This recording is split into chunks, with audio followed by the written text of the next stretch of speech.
yesterday, after much hype and much speculation, we have Amazon launched here in Australia. What's going to happen? How quickly are they going to have an impact on our local retail landscape? A retail landscape that is already struggling, that has seen the likes of Dick Smith go under this year, that's seen Masters withdrawn, that's seen Oroton enter receivership last week, that's seen many local fashion retailers file for bankruptcy, 7 in fact already. How will it impact, and is it a bad thing?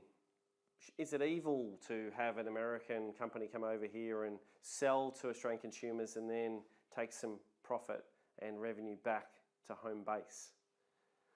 We've got a bit of history to inform us here about how this might all work out. Starbucks came here and crashed and burned. Netflix came here and did stunningly well.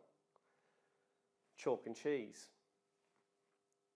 Which way will Amazon go? More the Starbucks way or more the Netflix way? They're all American and they all dominate their categories in America and in many, many markets around the world. Not all, but many. Let's have a look to work out which way this might go. Let's have a look at 3 things. Let's have a look at what each of these 3 is doing on price. Let's have a look at what they're doing on customer. How orientated are they towards the customer? How well do they know the customer? How much they care about the customer? And then how good is their product? What's the offering? Is it better and different to what we already have and already had? Or is it the same or worse? All right, price first. Starbucks entered our market. Roughly the same price as coffee we're already paying, if not a little bit more expensive and more at the premium end. Netflix came in. For $10 odd a month, you could watch as much as you like. So it was cheaper in many ways than the pay TV offering that we already had. So it took a bit of share off free to air, yes, but it also took a bit of share off pay TV. Cheaper price. Amazon, famous for making no profit.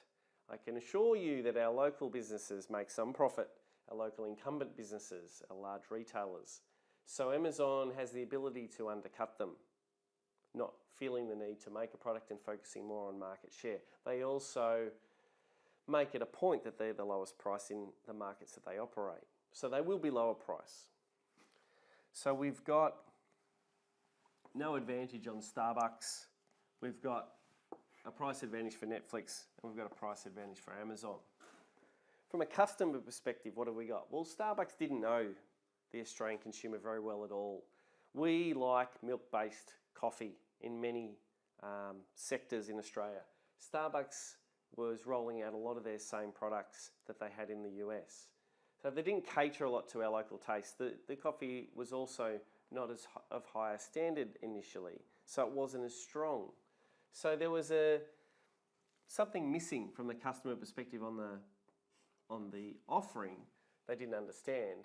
Of course, everyone liked the fact that they could go there and stay there as long as they liked. Students would study there, or business people would do a last-minute proposal, or you would just go there and read for hours. That's fine, but we already had that. It had already been launched. Gloria Jeans has hundreds of stores in Australia. Starbucks never made it to 100.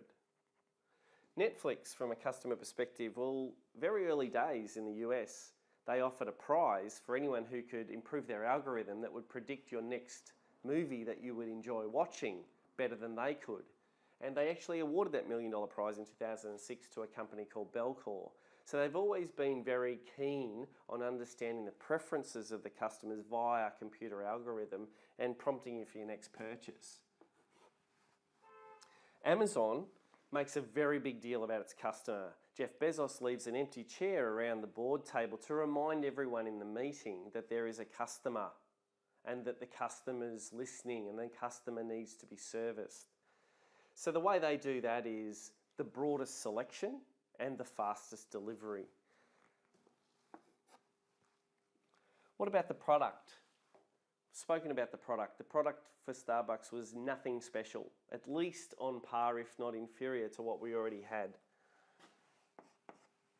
Netflix offered a different revenue model for us. They offered a different way to purchase, and they enabled us to use and interact with that in a different way. We stopped going to video stores because it was more convenient and easier. and another customer benefit. But the product itself was shown in their original content development, like Orange is the New Black, to be consumer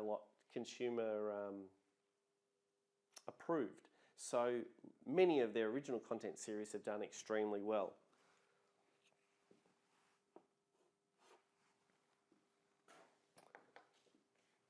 The interaction of us on an Amazon website, the Amazon website, we'll see how that goes in Australia. Around the world, it's been a positive experience. It's been viewed to be one of the most detailed and consistent online platforms. It's viewed to be superior to eBay because it's harder and more difficult to list on there because they make you put in more details and they've got more constraints around the information that you do. Beyond just the product offering of the website, they've got products now like Kindle, Alexa, and Echo. These two with artificial intelligence. At the same time, they've also got new services like Prime Wardrobe. Prime Wardrobe, you can order garments for free, try them on for free, and return them all for free if you don't want to keep them. And the Echo Look will take a full-length picture of you in those outfits if you would like and give you stylista fashion advice by machine learning. Their Amazon Web Services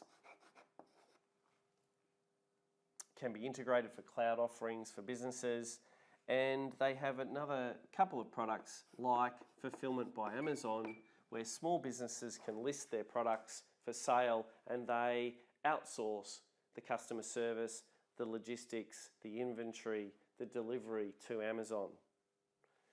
So there's more consistency from a customer perspective. So there's a whole package here, in addition to their Prime membership, which offers even faster delivery and even cheaper prices. So there's a lot that's different about the product. There's a lot that's different about the customer experience here, and the price is the cheapest. It's hard to see Amazon not going the Netflix way.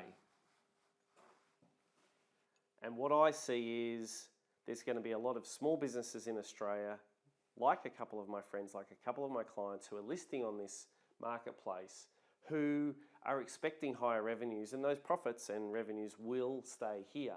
What won't happen, or what won't go well, is large incumbent businesses in the markets that Amazon enters. So in non-perishable food products initially, electronics, fashion and apparel, those large incumbent businesses will suffer. There is not much doubt about that. But some small businesses will list on Amazon, have a much greater footprint, will increase in revenue, and that money will stay here in Australia. So it's going to be a little bit winners and losers from that perspective.